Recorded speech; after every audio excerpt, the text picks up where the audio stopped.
Bom, pessoal, nesse vídeo nós iremos demonstrar o procedimento para a criação de usuários e grupos de usuários, unidades organizacionais. Vamos trabalhar também com as permissões de usuários e grupos e restrição de horários de trabalho e acesso. Através do gerenciamento de política de grupos, nós iremos mostrar o procedimento para o mapeamento de unidades, proibição de instalação de programas, limitação de visualização de ferramentas, interface desktop, proibição de uso e gravação em mídias externas. Bom, vamos logar no servidor do AD do cliente Merck Express. Neste passo, nós vamos demonstrar a criação de unidades organizacionais. Para iniciarmos, vamos entrar no menu Iniciar, depois em Ferramentas Administrativas e depois em Usuários e Computadores do Active Directory. Como podemos observar, nós já possuímos o domínio do cliente Merck Express criado, e todo o gerenciamento deve ser feito através deste domínio. Vamos expandir aqui o domínio. Nós já possuímos algumas UOs criadas, como a matriz e as filiais, que estão sendo representadas pela letra F mais o número da filial. Agora vamos simular a criação de uma unidade organizacional para uma nova filial, a F12. Para criarmos uma nova filial, precisamos clicar com o botão direito do mouse na raiz do domínio. Em seguida, vamos em Novo e logo após em Unidade Organizacional. Aparecerá esta nova janela onde precisamos colocar o nome da UO, que no caso vai ser F12.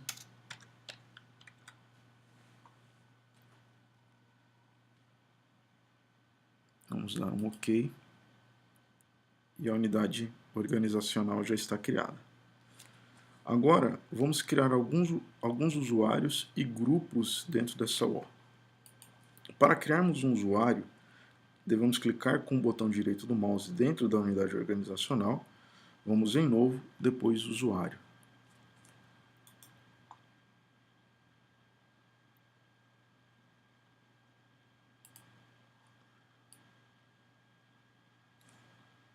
Nós vamos criar dois usuários para essa simulação. O primeiro usuário vai ser o Kleber.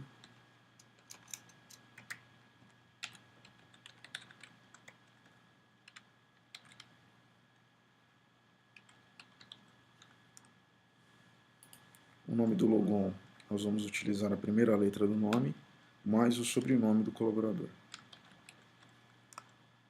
Vamos em Avançar. E agora nós vamos definir a senha para ele. A senha ela deve atender à complexidade do sistema, contendo letras maiúsculas, minúsculas e números. Vamos colocar uma senha aqui.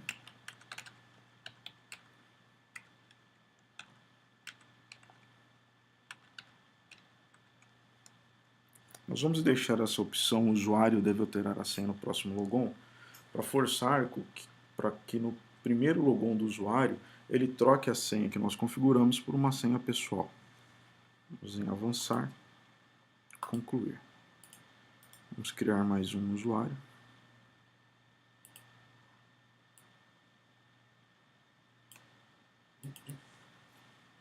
Vamos criar um usuário com o nome de Sérgio Silva.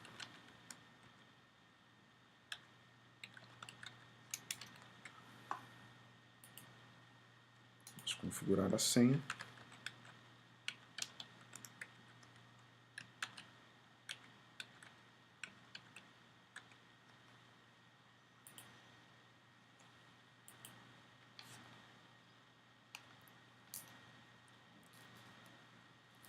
Maravilha. Agora, vamos criar alguns grupos e vamos adicionar os usuários que nós criamos nesses grupos. Nós vamos criar um grupo com o nome de Filial 12, um grupo com o nome de Financeiro e outro grupo com o nome de Jurídico. Para criar um novo grupo, nós clicamos com o botão direito do mouse dentro da unidade organizacional que desejamos. Neste caso, nós vamos criar dentro da unidade organizacional F12. Botão direito, novo, grupo. Nessa janela de objeto, nós vamos colocar o nome do grupo. Em escopo do grupo, vamos deixar essa opção global marcada. E em tipo de grupo, segurança. Então nós vamos criar um grupo com o nome de filial 12.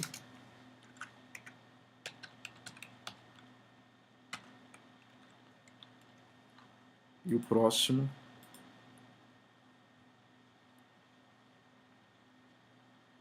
nome de financeiro.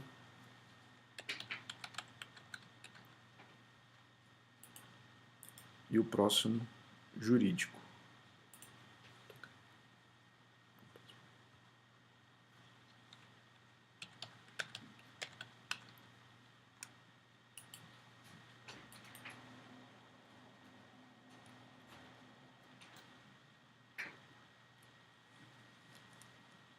Agora que nós criamos o grupo, nós vamos colocar dentro do grupo os membros dele.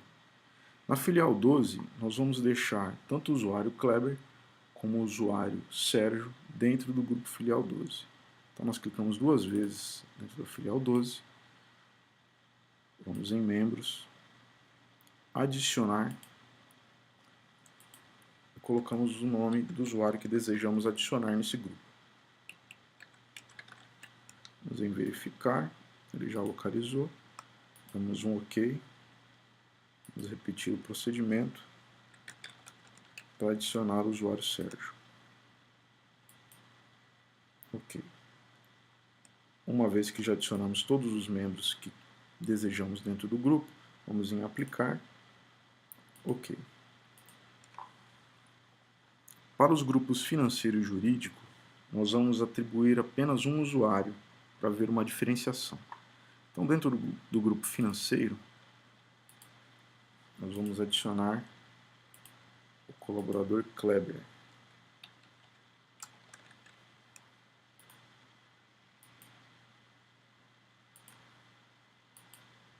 E dentro do grupo jurídico, nós vamos adicionar o colaborador Sérgio.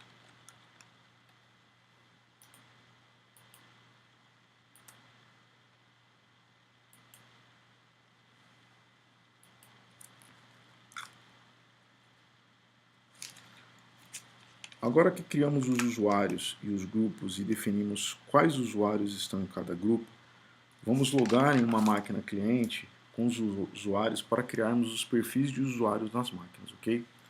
Então, nós vamos na máquina cliente,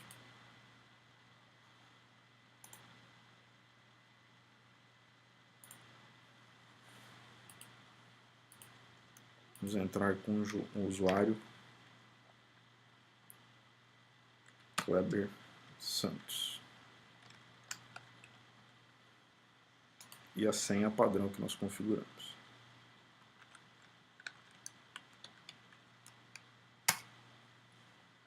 Conforme nós deixamos habilitado, está sendo obrigatório efetuar a troca da senha, já que é o primeiro logon deste usuário. Nós damos um OK e vamos colocar a senha nova.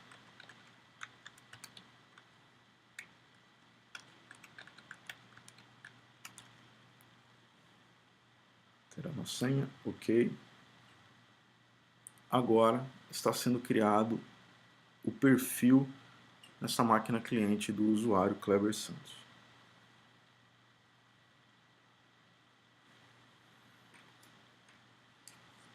Maravilha.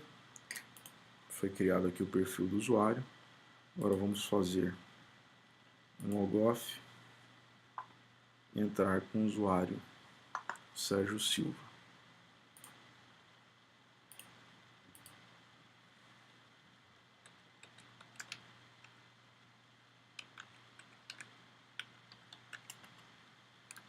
Vamos trocar a senha também.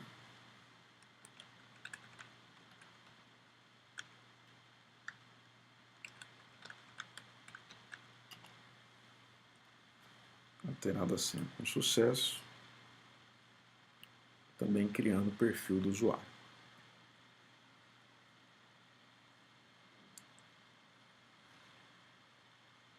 Maravilha. Agora, como validamos o acesso em cada máquina, vamos mostrar como aplicar a restrição de horário de trabalho e a proibição de login remoto. Vamos trabalhar com a restrição, primeiro, fazer uma simulação em cima do usuário Sérgio Silva. Vamos voltar lá no AD.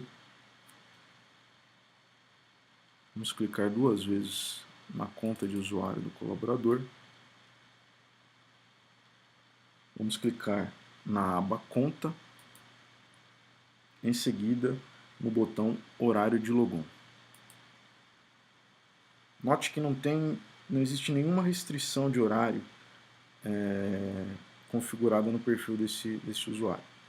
Tá? Apenas como teste, nós vamos configurar o horário de logon apenas das 8 ao meio-dia para esse colaborador. Para isso, nós vamos selecionar todos os horários antes das 8 e vamos marcar como logon negado, e após ao meio-dia também. Vamos dar um OK, aplicar, OK. Para forçar a configuração de gerenciamento de política de segurança, tá, nós vamos precisar acessar o shell e forçar esse comando de atualização, que é o gp update /force.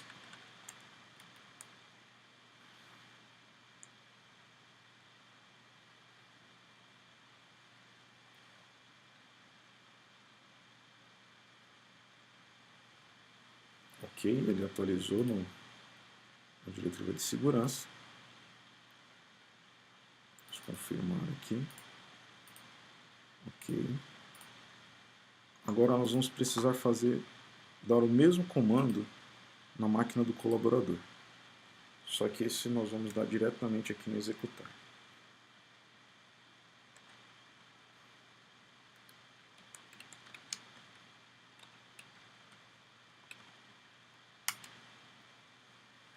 Está atualizando a diretiva.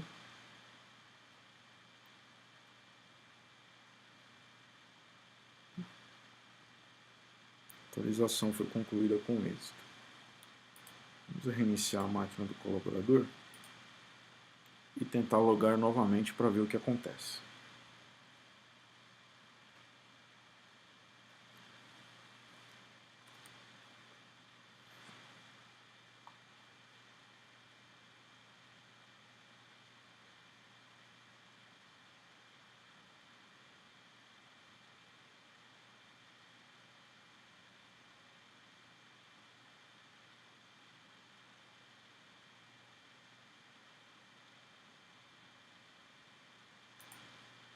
Vamos logar o usuário colaborador.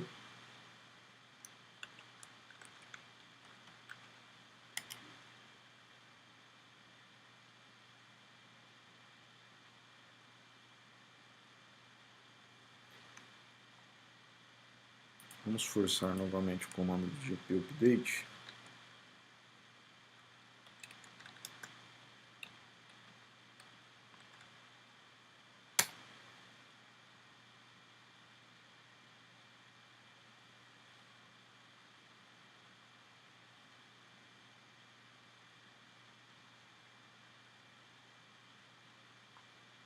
Fazer um logoff.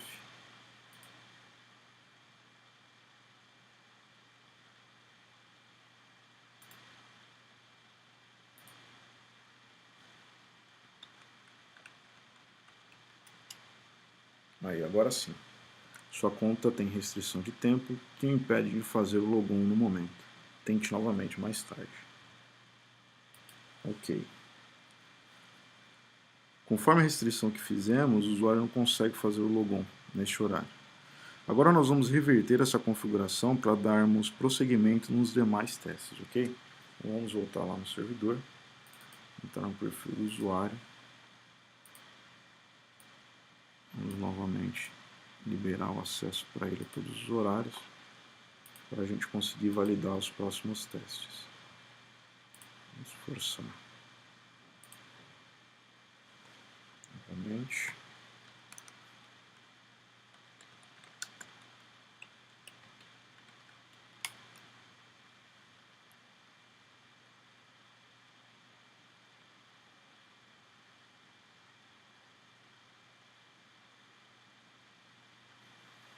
Ok.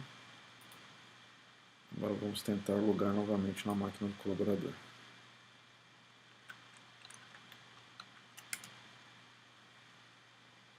Maravilha, como nós alteramos, ele voltou a ter acesso a qualquer horário na máquina.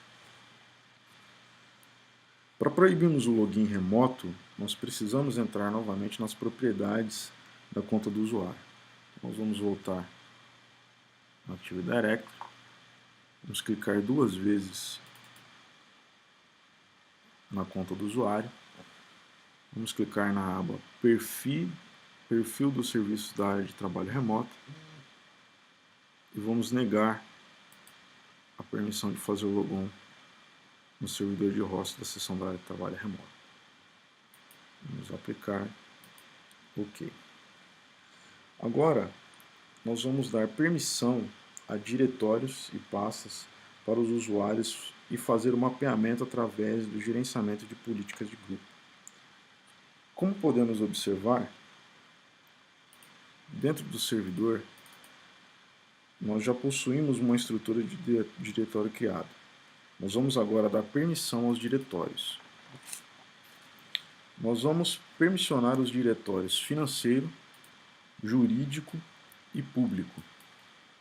Okay? O diretório público ele foi criado para uma visualização geral de todas as filiais, né, dos informativos do grupo Merck Express. As permissões desse diretório vai ser apenas de leitura para todas as filiais. Então, para compartilhar, nós clicamos com o botão direito, vamos em propriedade, compartilhamento, compartilhar. Como nós queremos que os 2 colaboradores tenham acesso a esse diretório, nós vamos dar permissão para o grupo filial 12, que foi o grupo que foi criado.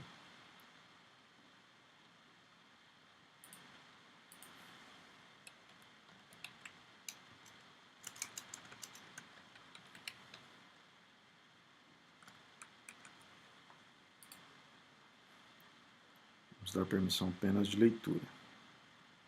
Vamos compartilhar. OK. Para o diretório jurídico,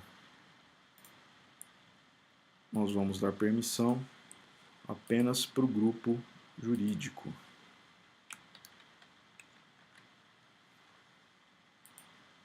Esse com permissão de leitura e gravação.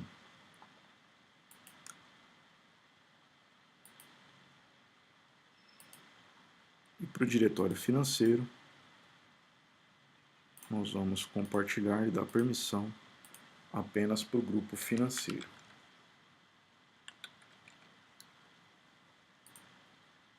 Também leitura e gravação.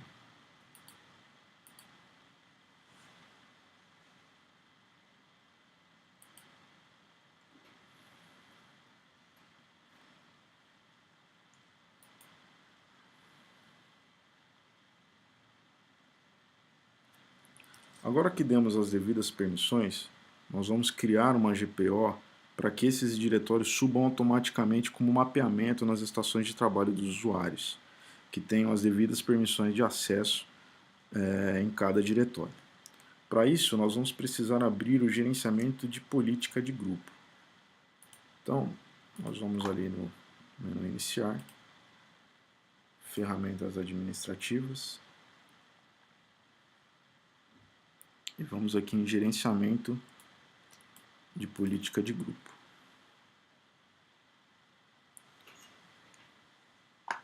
Nós vamos expandir agora o domínio do Merck Express. Vamos clicar com o botão direito em cima do domínio, em seguida criar GPO.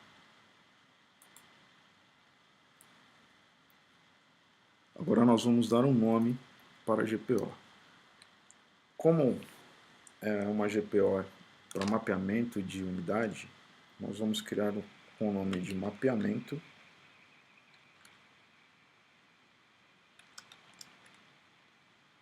do diretório público. Vamos dar um OK.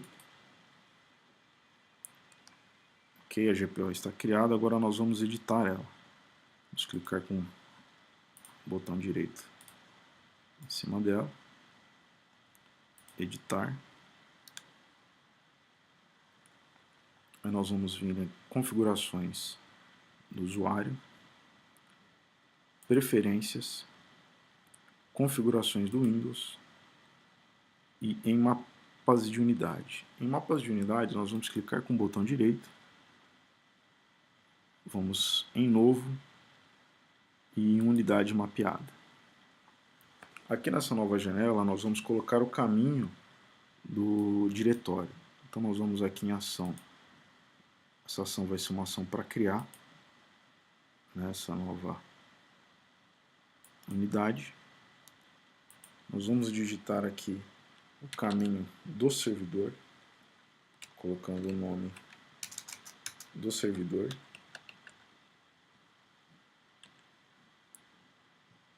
E o caminho da pasta.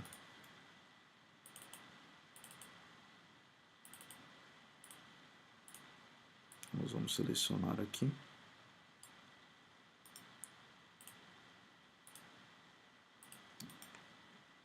Vamos colar. Vamos marcar a opção para reconectar. E vamos rotular esse mapeamento com o nome de público, que é o nome do diretório. Nesse exemplo eu vou querer que ele mapeie a unidade com a letra P. É só dar um aplicar e OK. Pode fechar esse editor de gerenciamento. Ainda na GPO, nós vamos aqui em filtro de segurança e nós vamos falar para quais usuários que nós queremos que essa unidade seja mapeada. Eu vou remover aqui esses usuários autenticados, porque se nós deixarmos essa opção, todos os usuários que fazem autenticação no AD vão ficar com esse mapeamento do público, e essa não é a intenção. Então eu vou remover, eu vou adicionar, e eu vou adicionar o grupo filial 12.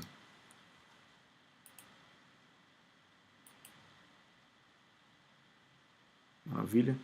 Esse grupo é o grupo que contém os dois colaboradores que nós estamos usando como teste nesse exemplo. Maravilha, eu já criei a GPO. Agora eu vou criar as outras duas GPOs referente aos outros dois diretórios. O diretório jurídico e o diretório financeiro. Botão direito, criar GPO. Vou dar um nome para a GPO.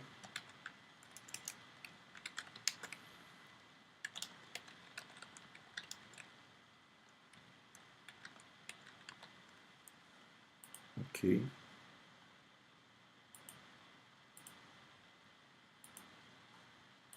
Selecionar a GPO. Vou trocar aqui os usuários que eu quero que subam esse mapeamento. Remover os usuários autenticados. E vou adicionar o grupo jurídico.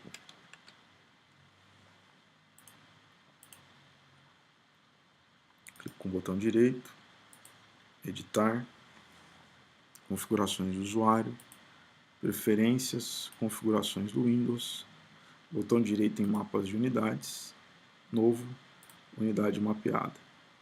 Mais uma vez eu vou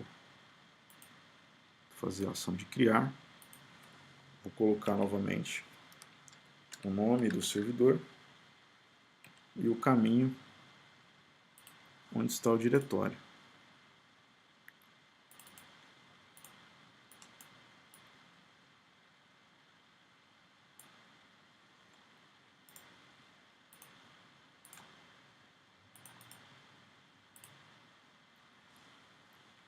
para conectar.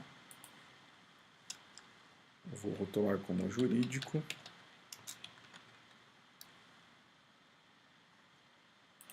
Atribuir a letra J para ele. Vou aplicar OK. E mais um mapeamento para o diretório financeiro.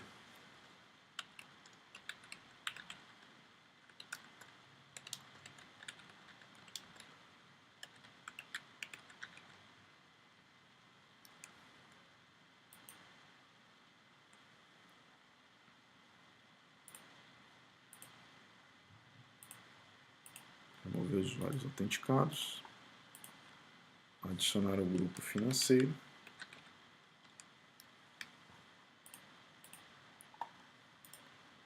Vou editar a GPO.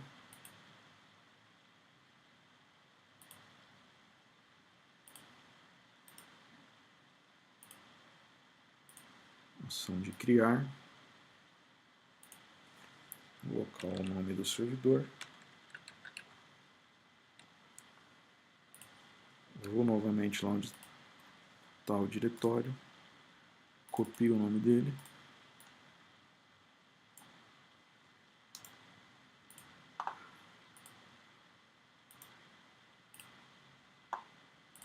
Reconectar. Rotular como financeiro. Pedir para ele usar a letra F. Aplicar.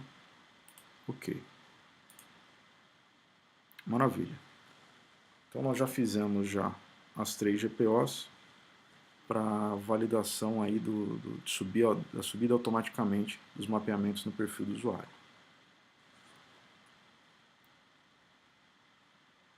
Como a atualização da GPO ela é configurada automaticamente para rodar a cada 90 minutos, nós vamos novamente abrir lá o PowerShell e vamos forçar aí essa atualização com GPO Update /force.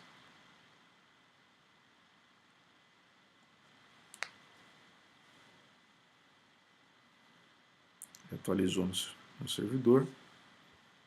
Vamos fazer o mesmo procedimento na máquina do usuário.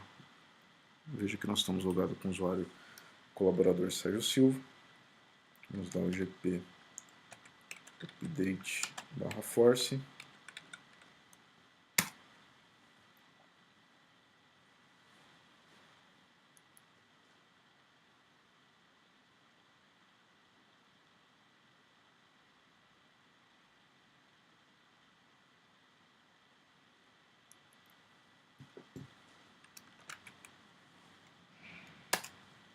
Sim, ele vai fazer o logoff. E agora nós vamos logar com o usuário do colaborador e vamos verificar se subiu o mapeamento.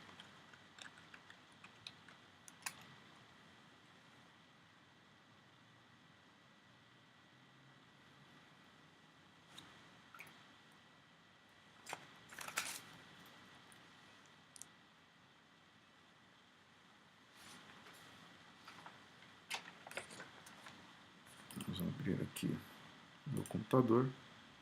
E aí está. O usuário Sérgio Silva ele tem permissão dentro do diretório jurídico e dentro do diretório público. Lembrando que o diretório público ele só tem permissão de leitura. Vamos validar aqui, ver se ele consegue criar uma pasta, tá vendo? Tentamos criar uma pasta com o usuário dele.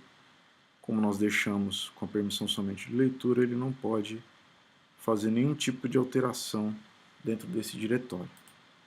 Vamos validar dentro do usuário, dentro do diretório jurídico, onde ele tem permissão. Ele consegue criar uma pasta, porque ele tem permissão de leitura e gravação desse diretório. Ok? Vamos fazer o logoff agora, entrar com o usuário do Kleber Santos.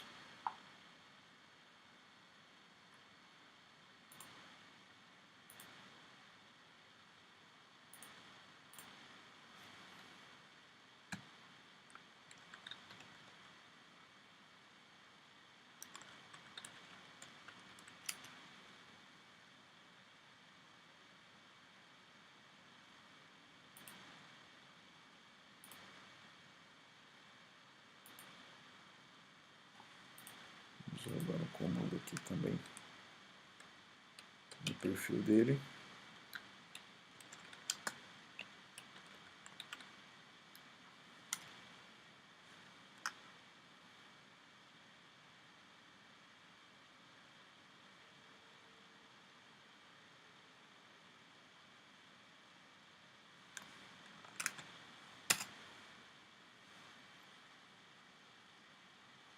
Vamos logar novamente.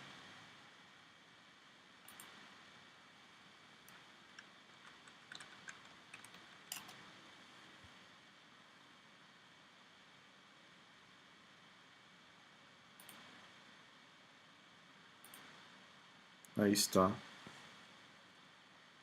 as duas unidades também mapeadas para o colaborador.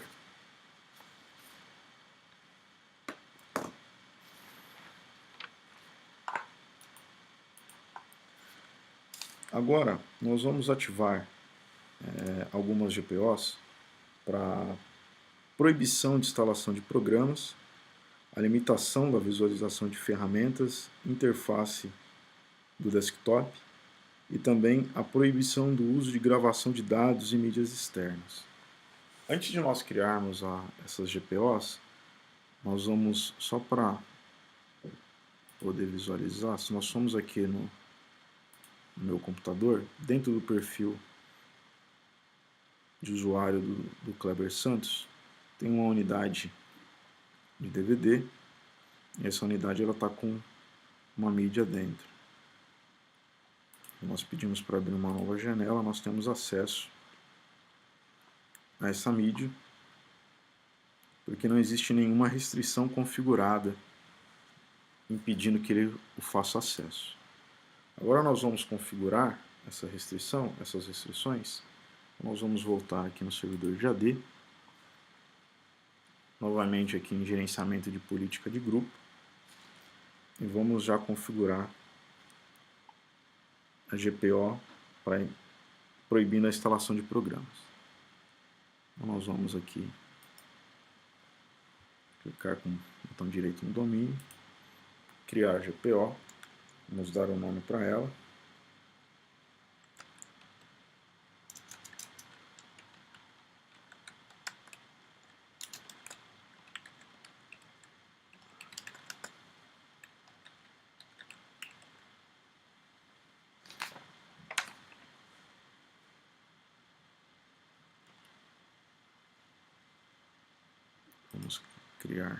Vamos criar todas as GPOs que nós precisamos. Em seguida, nós vamos fazendo a edição delas.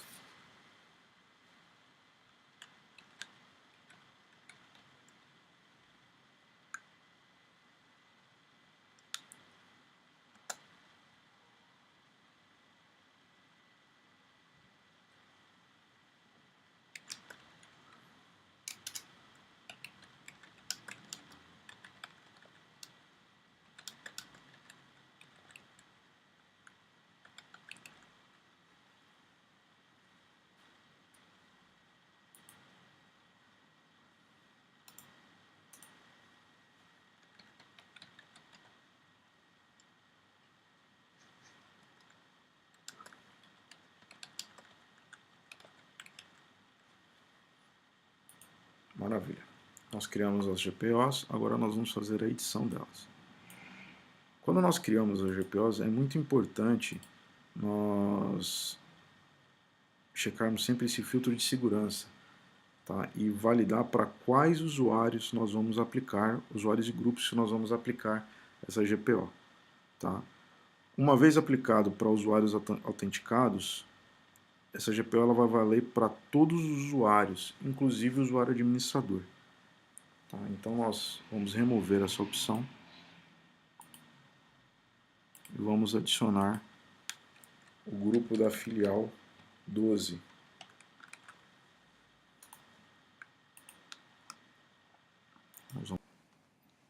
Para o bloqueio de mídias externas. Então nós precisamos nos atentar aqui para o filtro de segurança, colocar o grupo específico que nós queremos que atinja essa GPO, no nosso caso vai ser a filial 12. Aí nós vamos clicar com o botão direito na GPO, editar, nós vamos vir aqui em configurações do usuário, políticas, modelos administrativos, sistemas. Dentro de sistemas nós vamos vir aqui acesso de armazenamento removível e vamos achar aqui a GPO já pré-configurada, que é essa daqui, ó, todas as classes de armazenamento removível, negar todo acesso. Se vocês clicarem 2 vezes nessa GPO, ela vai abrir. Vocês vão verificar que o status dela está não configurado.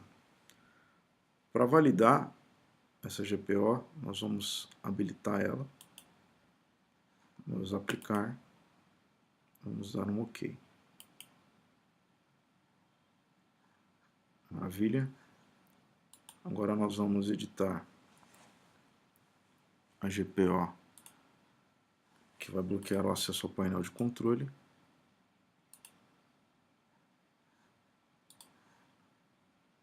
Vamos em configurações de usuário, políticas, modelos administrativos, painel de controle. Nós vamos acessar também essa configuração padrão, com o nome de proibir o acesso de controle às configurações no PC. Vamos habilitar, aplicar, OK. Vamos fechar. Vamos alterar o filtro de segurança aqui e colocar o grupo que nós queremos que atinja.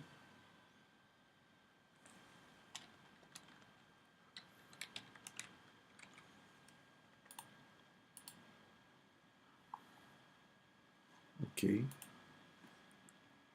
E vamos também editar a GPO de instalação de programas.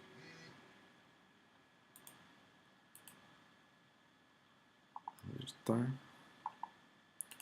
políticas, modelos administrativos,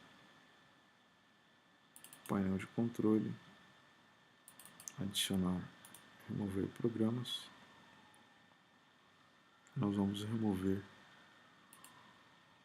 a opção de adicionar e remover programas. Clicamos 2 vezes, habilitar, aplicar, OK. Vamos alterar o filtro de segurança também. Filial 12.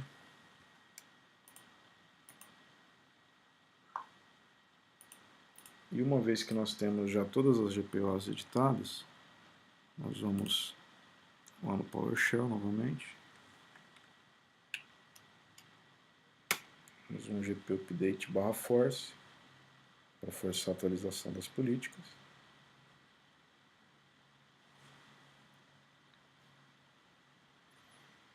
Atualizou a política. Vamos na máquina do usuário agora. Vamos forçar também a atualização.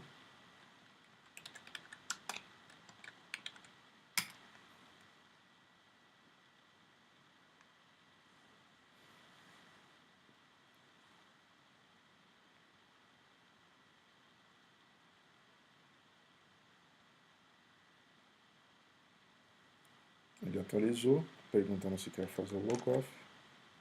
Nós vamos fazer. E agora nós vamos testar as políticas, se foram aplicadas corretamente.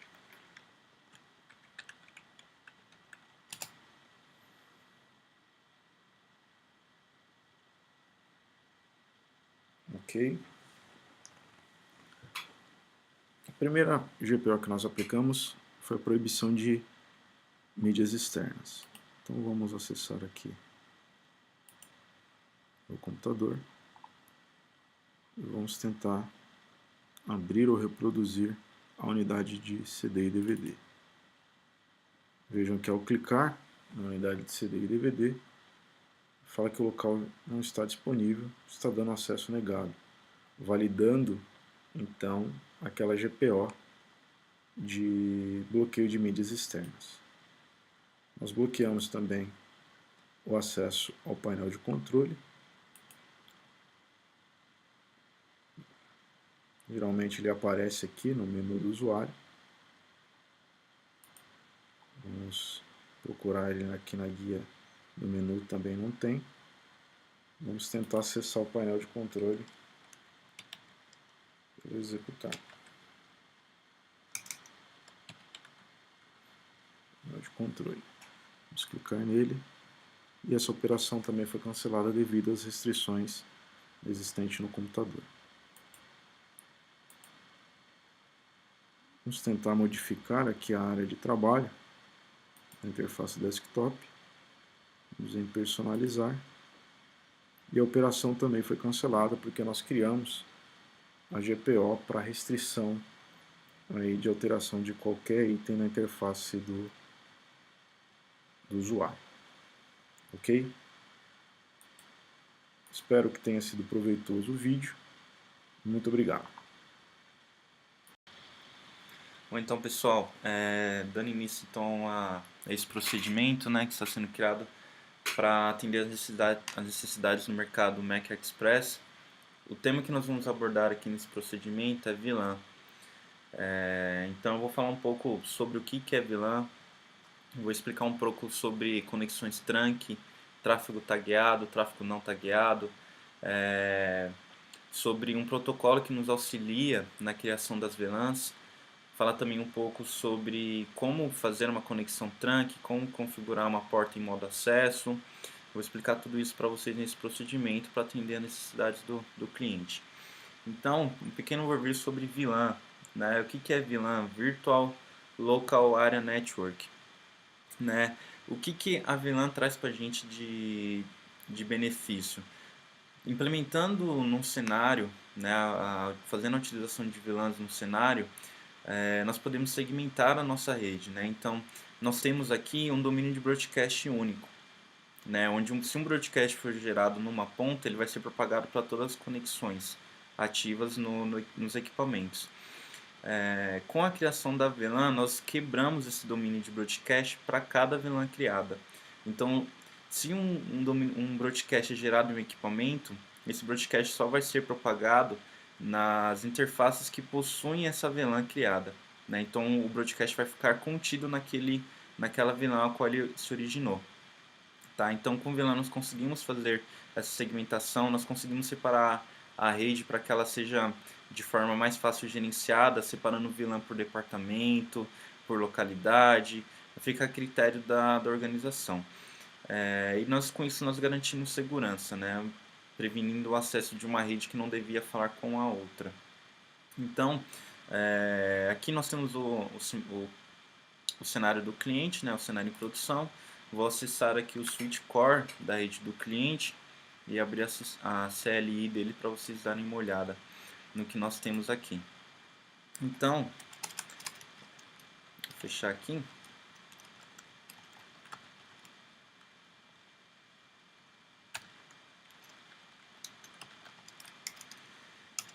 Aqui é o modo usuário, tá? Vou dar aqui um sinal de interrogação. Sempre quando quiser consultar um comando, basta dar o sinal de interrogação. Podemos ver aqui então que nós temos alguns comandos que são disponíveis nesse modo. Como esse é o modo usuário, nós não temos muitos comandos que são disponíveis para ser utilizados. E por isso também nós podemos fazer a restrição do acesso para o modo privilegiado. Para acessar o modo privilegiado, nós utilizamos o comando enable, para ter privilégios, né, para poder utilizar outros comandos que no modo usuário nós não podemos. Então, vamos acessar o modo privilegiado. Até é possível verificar que o cursor aqui mudou, né? Estava um sinal de maior, agora está um jogo da velha.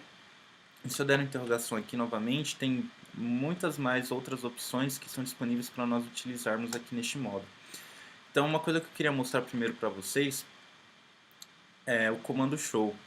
Com ele, nós podemos verificar configurações referente ao equipamento, status de algum protocolo que está em funcionamento. Então, por exemplo, se eu der um show VLAN e brief, que é para trazer uma informação resumida para a gente, nós conseguimos visualizar as interfaces do nosso equipamento, a qual VLAN está atrelada, e quais VLANs estão criadas nos nossos equipamentos. Tá? Então nós temos aqui VLAN 30 caixas, VLAN 40 VoIP e assim por diante. Para criar a VLAN, o que nós temos que fazer para poder criar uma VLAN? É bem simples. Nós temos que ir para o modo de configuração global. Então tudo que for necessário ser feito referente à configuração no equipamento é necessário ir para o modo de configuração global. Como nós fazemos isso? Através do comando configure terminal. Então nós entramos no modo de configuração global. A partir daqui, qualquer comando que nós fizermos, eles vão refletir no equipamento por inteiro. Então como que nós criamos uma VLAN? Digitando o comando VLAN e colocando o número ao qual a VLAN nós queremos criar. Então, por exemplo, nós podemos ver que aqui nós não temos a VLAN 10 criada. Então vou criar aqui a VLAN 10. Pronto, ao fazer isso a VLAN já está criada. Tem algumas opções interessantes com a qual nós podemos inserir aqui. Por exemplo, o comando name. No comando name nós colocamos o nome na VLAN. Então aqui pode ver que do lado esquerdo tem o ID da VLAN e do lado direito nós temos o nome. Então vou colocar um nome genérico, Merck Express, apenas como exemplo. E se eu voltar, vou usar o comando exit para sair do comando do modo de configuração da VLAN. Vou dar mais um exit para sair do modo de configuração global. E vou dar o comando show VLAN brief novamente. Nós podemos ver que a VLAN que eu acabei de criar já está aqui com o nome que eu inseri. Um ponto interessante. Aqui nós estamos utilizando o protocolo VTP, né, um protocolo proprietário Cisco que nos permite fazer o quê? Imagine que, para o funcionamento da VLAN, nós temos que ter a VLAN criada em todos os equipamentos. Então, aqui no nosso cenário, nós temos 6 suítes, ou seja, nós teríamos que entrar em cada suíte para criar a VLAN manualmente para o devido funcionamento do protocolo. Então, o que esse VTP está nos auxiliando? Ao criar a VLAN em um switch que nós chamamos de switch server, essa VLAN ela se replica para os outros switches da rede. Né? Então, o VTP nós temos dois modos, o modo server e o modo cliente. O modo server é ele quem manda a ordem de criação de VLAN, edição e exclusão de uma VLAN. O modo cliente ele apenas recebe essa ordem e cria a VLAN, ou altera ou edita, dependendo da informação que foi enviada pelo server. Como nós vemos nas informações referentes a esse protocolo? Show VTP status. Então aqui nós podemos ver o domínio ao qual o VTP pertence, ao nosso switch pertence, e aqui ele mostra para a gente um modo de operação. Então ele está operando no modo server, ou seja, toda VLAN que eu criar e editar aqui neste equipamento ele vai ser enviado para os outros switches da rede. Então vou pegar até aqui como exemplo esse switcher layer 2 aqui. Peguei um exemplo aleatório para mostrar para vocês o funcionamento. Modo privilegiado, show VLAN brief. Eu não executei nenhum comando aqui nesse switch referente à criação da VLAN, mas ela já está aqui criada. Vou dar o mesmo comando que eu executei anteriormente, show VTP status. E aqui nós podemos ver que esse switch está no modo cliente, modo client. Um ponto interessante, os switches que estão no modo client, eles não conseguem criar VLANs. Então eu vou tentar, por exemplo, criar a VLAN 11. Então aqui já gera uma mensagem de erro, falando que devido ao modo desse switch, eu não consigo criar uma VLAN, ele não está habilitado a fazer isso. Tá? Então, a VLAN 11, se eu der o comando aqui novamente, o VLAN brief, a VLAN 11 não está aqui, mas não apareceu. Mas vamos no nosso switch que está como server aqui da rede. Modo de configuração global, e vou criar a VLAN 11. VLAN 11 criada, deixei sem nome mesmo. Vamos voltar aqui para esse switch, que ainda está com o cache aqui salvo na tela. Ó. Nós não temos ainda a VLAN 11 criada, ela não apareceu. Mas se nós executarmos o comando novamente, a VLAN 11 já está aqui presente e pronta para uso. Tá? Então essa é uma vantagem do VTP. Se tiver a necessidade de criar uma VLAN, cria no switch que está como VTP modo server, que ela vai ser replicada para os outros switches da rede. Então, falando agora então um pouco sobre trunk. Nós, como vocês podem ver aqui, no nosso cenário, nós temos diversas VLANs criadas. Quando nós temos mais de uma VLAN, é necessário ter o trunk. Por quê? Quando um equipamento manda o tráfego, a porta do equipamento vai estar em uma determinada VLAN. Porém, quando essa informação for passar de um switch para o outro, como aqui, por exemplo, se não tiver nenhum descritivo de que aquele dado pertence a uma determinada VLAN, a informação vai se perder e o switch aqui na outra ponta não vai saber para onde mandar. Então, por que nós utilizamos o trunk? O trunk ele faz uso também do protocolo chamado DOT1Q. Tem outro protocolo da Cisco também, chamado ISL, porém já não é mais utilizado. Hoje é apenas utilizado o DOT1Q, que é padrão da I3E. Com esse protocolo, quando tem a formação de um trunk, ele vai taguear o dado com a informação de qual VLAN aquele dado pertence. Então, se por exemplo, se eu originar um dado aqui desse dispositivo que está na VLAN 10, ao passar por um trunk, ao chegar nessa interface, o tráfego vai ser tagueado e vai ser entregue na outra ponta para que o outro switch sabe a qual VLAN pertence aquele dado. Nós também, nesse tipo de cenário, nós também temos o que nós chamamos de native VLAN, a VLAN nativa. A VLAN nativa, ela é a VLAN a qual o switch entende que não vai ter tag. Então, tudo que não tem tag é jogado para a VLAN nativa. Então, por padrão, todos os switches eles já vêm com a VLAN 1 criada. Então, todas as suas interfaces estão na VLAN 1 e, consequentemente, a VLAN nativa é a VLAN 1. Então, se um dado sai de um equipamento ao qual não tem tag nenhuma, o switch vai jogar para a VLAN 1, que já vai ser tagueado como VLAN 1 e vai ser transportado para todos os outros equipamentos. Então, vou mostrar aqui para vocês, eu já deixei aqui separado um switch, como que é a formação de um trunk, como eu faço para formar um trunk. Então, vou usar o cabo para fazer a conexão, conectar a porta 24 na porta 24 desse outro switch. Então, já adiantando aqui a configuração, vamos para o modo de configuração global. E nós temos que entrar na configuração da interface. Como nós fazemos isso? Comando interface, digamos qual que é a velocidade que está operando, né? Se é Fast Ethernet, se é Giga Ethernet. Nesse nosso caso é Fast Ethernet. E a porta é a 24. Entrando na configuração da interface, nós temos que aqui dizer qual modo de encapsulamento vai ser usado para tag.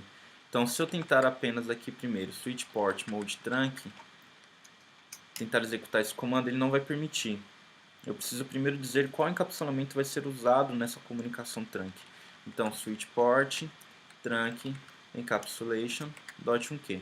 Então, aqui eu estou especificando que nessa formação desse trunk vai ser utilizado o protocolo .1q. E então, eu coloco a porta em funcionamento no modo trunk. Outro ponto interessante, o switch Cisco tem um protocolo chamado DTP, Dynamic Trunk Protocol. O que ele faz? Se eu executar o comando trunk de um lado, todas as portas do switch da Cisco eles estão aguardando por uma formação de trunk. Então eu precisei apenas executar o comando em uma ponta. A outra ponta ela já estava aguardando a formação de um trunk. Então eu executei o comando deste lado não vai ser necessário executar o comando. Então, como que nós podemos visualizar se o trunk está formado ou não? Se eu der o comando show interface e aqui eu vou dizer que a interface 0/24, qual nós acabamos de configurar, e o comando switch port no final. Ele traz aqui para a gente algumas informações, fala que o switch port está habilitado e que a porta está operando no modo trunk. E qual o modo de encapsulamento que está sendo usado. Tá? Então, se quiser verificar se um trunk está em funcionamento ou não, é dessa forma. Outro ponto que eu quero mostrar aqui para vocês, como que eu deixo uma porta em modo de acesso. Por que isso é necessário? Porque nós precisamos de dizer para os dispositivos finais, para que o switch entenda a qual VLAN esse equipamento pertence. Então, vou colocar um outro equipamento aqui, um outro computador, e vou conectá-lo à nossa rede. Vou colocar na porta 24 também, por exemplo.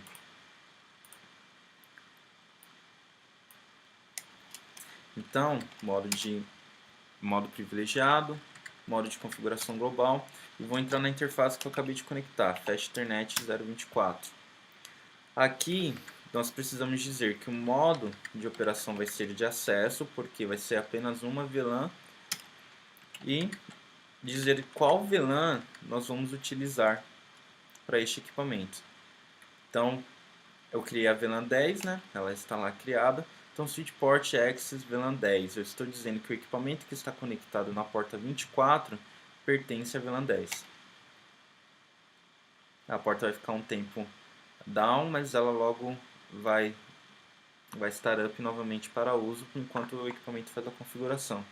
Um ponto interessante: se por acaso, vamos citar aqui como exemplo, o dar um show VLAN brief,